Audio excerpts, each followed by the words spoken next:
இப்போ நான் பார்க்க போகிறது 12th maths 7th chapter exercise 7.2ல் வந்து 7th சம் பார்க்க போகிறோம். கொஷின் பாருங்கள். y = x + 1 / x - 1 என்ற வளைவரைக்கு x + 2y = 6 என்ற கோட்டிற்கும் இணையாக உள்ள தொடுகோடுகளின் சமன்பாடுகளை காண்க. நமக்கு கொஷின் ஒரு வளைவரை கொடுத்துருக்காங்க, கூட பார்த்திங்கன்னா ஒரு கோடு கொடுத்துருக்காங்க. இப்போ என்ன நம்மளுக்கு கேட்குறாங்க, இந்த ரெண்டு வளைவரையும் கோடையும் இனியாக இருக்கிற தொடுகோடுகளின் சமன்பாடுகள். இப்போ தொடுகோடுகளின் சமன்பாடுகள்னால் நமக்கு வந்து தொடுகோடு வந்து ஒன்று கிடையாது, ஒன்றுக்கும் மேலே இருக்கும். சரிங்களா? அதை ஃபஸ்ட்டு என்ன பண்ணுவோம், சாய்வு கண்டுபிடிப்போம். சாய்வு கண்டுபிடிச்சி புள்ளி கண்டுபிடிச்சாங்கன்னா தொடுகோட்டுக்கான சமன்பாட்டில் பிரதிடும் போது நமக்கு இதுக்கான சமன்பாடு என்னன்னு தெரிஞ்சிருமா? இப்போது ஃபஸ்ட்டு பாருங்கள், கோடு கண்டுபிடிக்கலாமா? அப்போது கோடு என்ன கொடுத்துருக்காங்க கொஷினில், x + 2y = 6ன்னு கொடுத்துட்டாங்களா? இப்போ இதுக்கான சாய்வு. இப்போ சாய்வுன்னும் போது நமக்கு தெரியும் ஃபார்முலா -xோட கெழு / y-ன் கெழு. சரிங்களா? இப்போ எக்ஸோட கெழு என்ன கொடுத்துருக்காங்க, எதுவுமே இல்லை, ஒன்றுக்கிறது தான் அர்த்தம். அப்போ அந்த மைனஸ் அப்படியே வந்துடும், 1 வருமா, / y-ன் கெழு. y-க்கு என்ன நம்பர் இருக்குது, 2. அப்போது 2. சாய்வு என்ன கோடுக்கு பார்த்தீங்கன்னா -1/2. பாருங்க, வளைவரை என்ன கொடுத்துருக்காங்க, y = x + 1 / x - 1 கொடுத்துருக்காங்களா? இப்போது இதுக்கு சாய்வு கண்டுபிடிக்க போகிறோம். அதுக்கு என்ன பண்ணலாம், ஃபஸ்ட்டு எக்ஸை பொறுத்து வகையிடலாமா? எக்ஸை பொறுத்து வகையிட ஃபுல் ஃபார்ம் எழுதிக்கோங்க. இப்போ எக்ஸை பொறுத்து வகையிடும் போது இங்கே ஒய் இருக்குது, அப்போ என்னாகும், dy / dxன்னு வருமா, ஈக்குவல். அடுத்து பாருங்கள், இங்கே x + 1 / x - 1 இருக்குது. இதுக்கு ஒரு ஃபார்முலா யூஸ் பண்ண போகிறோம். என்னென்னா u / v whole dash equal uv dash minus uv dash / v square. சரிங்களா? அந்த ஃபார்முலா சைடில் எழுதி வச்சுக்கோங்க. அப்போ தான் வந்து எப்படி இங்கே மாற்றணும் அப்படின்ட்டு தெரியும் உங்களுக்கு. சரிங்களா? அப்போது இங்கே வின்றதுல என்ன இருக்குது, நமக்கு கீழக்கட்டம் x - 1 இருக்குது, யூன்றதுல வந்து x + 1 இருக்குது. சரிங்களா? இப்போ v எடுத்து எழுதும் போது என்னாகும், x - 1.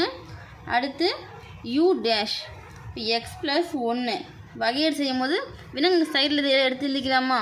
யூவோட மதிப்பு என்ன, x + 1, வியோட மதிப்பு என்ன, x - 1. இப்போது u டேஷ்னும் போது இப்போ எக்ஸை கொண்டு வகையீடு செஞ்சாங்கன்னா நமக்கு 1. இப்போ 1 வந்து வகையீடு செய்யும் போது நமக்கு 0 ஆயிரும். சரிங்களா?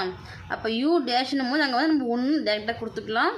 அடுத்து போங்க, இப்போ v டேஷ் அப்படின்னும் போது எக்ஸை கொண்டு வகையீடு செஞ்சாங்கன்னா 1 மைனஸ் மாறி உறுப்புனா 0.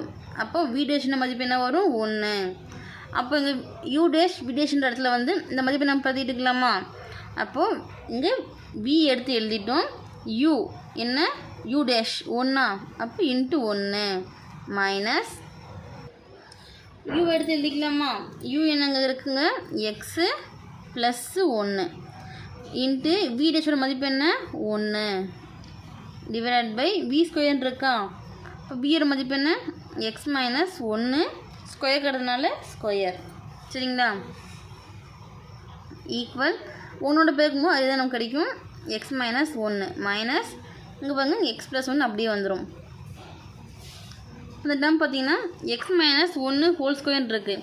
இது நமக்கு a - b ஹோல் ஸ்கொயர் ஃபார்மெட்டில் இருக்கா? அப்படி இப்படி வரும், a² + b² - 2ab.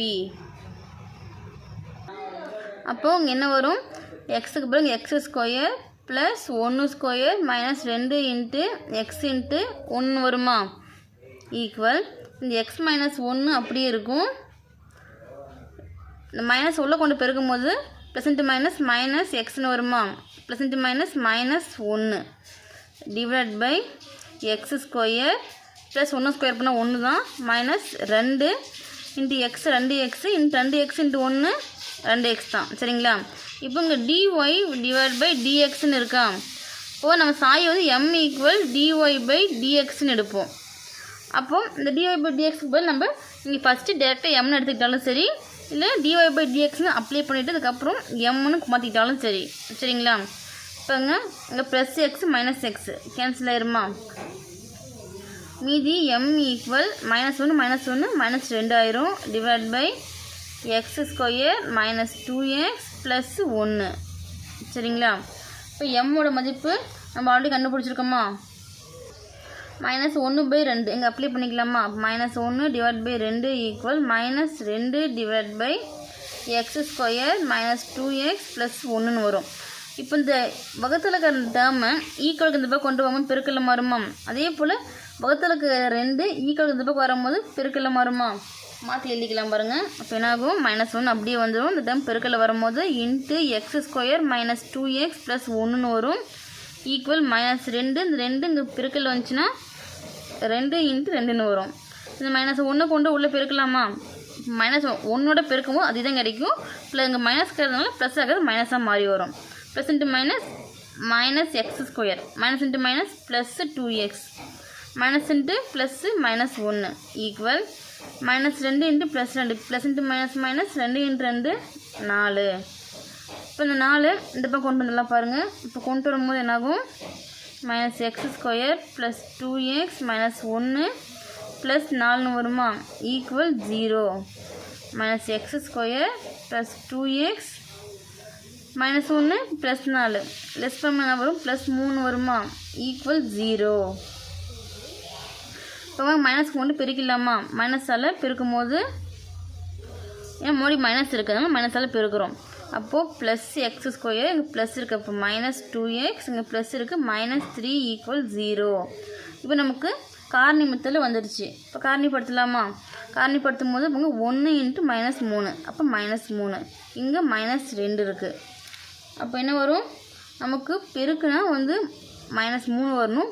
கூட்டினா கழிச்சா -2 வரணும். இப்போ 1 × 3 3 பெரியனுக்கு மைனஸ் போட்டாங்கன்னா 1 × -3 லெஸ் பண்ணும்போது 1க்கு -2ன்னு கிடைக்கும். இது எடுத்து எழுதும் போது எக்ஸ் ப்ளஸ் 1 × x -3 ஈக்குவல் 0ன்னு வருமா?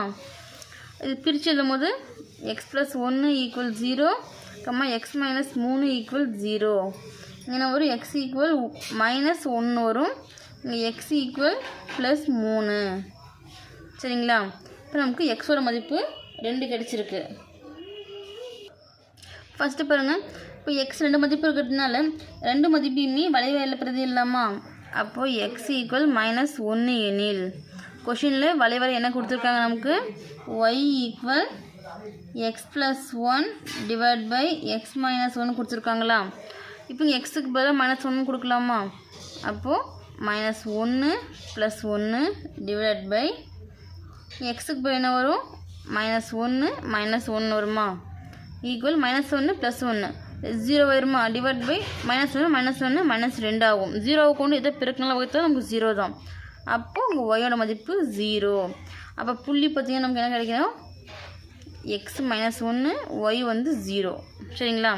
அடுத்து அதே போல் எக்ஸ் ஈக்குவல் 3 எனில் 3ன்னு வளைவரில் கொடுக்கும்போது ஒய் ஈக்குவல் எக்ஸ் ப்ளஸ் 1 அப்போ எக்ஸுக்கு பதில் 3 கொடுக்கலாமா? 3 + 1ன்னு வரும். டிவைட் பை இங்கே சேம் 3 -1 வரும். சரிங்களா? இப்போது 3 + 1 4 டிவைட் பை 3 -1 2 கேன்சல் பண்ணலாமா? 1 2 2 4 அப்போ மதிப்பு என்ன? 2. இது புள்ளியில் எழுதும் போது எங்கே என்ன வரும்? எக்ஸ் 3ன்னும் போது ஒய் வந்து 2. சரிங்களா? இப்போ நமக்கு 2 புள்ளி கிடச்சிருக்கு. இந்த 2 புள்ளிக்குமே தொடுகோட்டு கோண சமன்பாடு கண்டுபிடிக்கலாமா? பாருங்கள். -1, 0 என்ற தொடுகோட்டின் சமன்பாடு. சரிங்களா? ஃபார்முலா நமக்கு தெரியும். y - y1 equal m × x - x1. இப்போ எடுத்துருக்க புள்ளி வந்து நம்ம x1 y1 எடுக்க போகிறோம். சாய்வு பார்த்திங்கன்னா ஆல்ரெடி நம்ம கண்டுபிடிச்சிருக்கோம்ல m ஈக்குவல் -1 டிவைட் பை 2ன்னு இது அப்ளை பண்ண போகிறோம். சரிங்களா? அப்ளை பண்ணும்போது y - y1க்கு பதிலாக என்ன இருக்குது? 0 mோட மதிப்பு என்ன? -1 டிவைட் பை 2 × x1 மதிப்பு என்ன? -1. இப்போ ஆல்ரெடி இங்கே ஒரு மைனஸ் இருக்கா? அப்போ மைனஸ் ப்ளஸ் ஆயிருமா? +1. சரிங்களா? y -0ன்னும் போது y மட்டும் எடுத்துக்கலாம். மைனஸ் ப்ளஸில் இருந்துச்சுன்னா அதே நம்பர் தான் நமக்கு கிடைக்கும். அது பெருக்கல் வகத்தில் இருக்கும்போது 0 ஆயிரும். இப்போ -1 டிவைட் பை 2 × x +1. இல்லைங்க ஒரு டேர்ம் நீங்கள் எதுனா எக்ஸ் -1ன்னு வரும். மைனஸ் ப்ளஸ் ஆயிரும். அதை நம்ம டேட்டா எடுத்து எழுதிட்டோம். இப்போ இங்கே வகுத்தில் இருக்க 2 இந்த ஈக்குவல் இந்த பக்கம் வரும்போது பெருக்கல்ல வருமா? அப்போ 2y equal -1 into X plus 1 வரும். சரிங்களா? இப்போ 2y இந்த -1 உள்ளே பெருக்கும் போது ப்ளஸ் இருக்கிறது மைனஸ் ஆயிருமா? Plus into minus minus 1 into x தான். Plus into minus minus 1 into 1 1. இப்போது எக்ஸ் ஈக்குவலுக்கு இந்த பக்கம் கொண்டு போயிடலாமா? எக்ஸை ஒரு பக்கமாக இருக்கட்டும். அப்போது ப்ளஸ் எக்ஸ்னு வரும். -x ப்ளஸ் எக்ஸாக வரும் இந்த பக்கம். அடுத்து ப்ளஸ் 2y ஈக்குவல் -1. இது -1, 0 என்ற தொடுகோட்டுக்கான சமன்பாடு. சரிங்களா? அடுத்து என்ன புள்ளி இருக்குது? அடுத்த புள்ளி 3, 2 என்ற தொடுகோட்டுக்கான சமன்பாடு கண்டுபிடிக்கலாமா? ஃபார்முலா நமக்கு தெரியும். y minus y1 equal m into X minus x1. சரிங்களா? இப்போ எடுத்துருக்க புள்ளி ஒன்று x1 எடுக்க போகிறோம், இன்னும் y1 எடுக்க போகிறோம். சாய்வு பார்த்தீங்கன்னா அதே m ஈக்குவல் -1 டிவைட் பை 2. சரிங்களா? அதில் அப்ளை பண்ணலாமா? y மைனஸ் y1 மதிப்பு என்ன? 2 ஈக்குவல் m மதிப்பு -1 divide by 2 into X minus x1 மதிப்பு 3. சரிங்களா? இப்போ இங்கே வகுத்தில் இருக்க 2 ஈக்குவல் வந்து வரும், பெருக்கல்ல மாறுமா? அப்போது 2 into Y minus 2 equal -1 into X minus 3 வருமா? 2 கொண்டு பெருக்கும் போது உள்ள 2 into Y 2y plus into minus minus 2 into 2 4 equal -1 into X minus X -1 into -3 minus plus ஆயிரும். 1 இன்ட்டு 3 3. இப்போ எக்ஸை ஒரு பக்கமாகவும் இந்த -4 ப்ளஸ் ஒரு பக்கமாக எடுத்து எழுதிக்கலாமா? அப்போ -x இந்த பக்கம் வரும்போது ப்ளஸ் எக்ஸாக மாறுமா? இப்போ என்ன வரும்? -x ப்ளஸ் எக்ஸாக மாறும். இங்கே ப்ளஸ் 2 அப்படியே வந்துடும் ஈக்குவல் இந்த ப்ளஸ் 3 இந்த பக்கம் -4 இந்த பக்கம் வரும்போது ப்ளஸ் 4 மாறுமா? இப்போ ப்ளஸ் 4. அப்போ எக்ஸ் ப்ளஸ் 2y ஈக்குவல் 3 + 4 7. அப்போ 3, 2 என்ற புள்ளிக்கான தொடுகோட்டுக்கான சமன்பாடு பார்த்தீங்கன்னா எக்ஸ் ப்ளஸ் 2y ஈக்குவல் 7.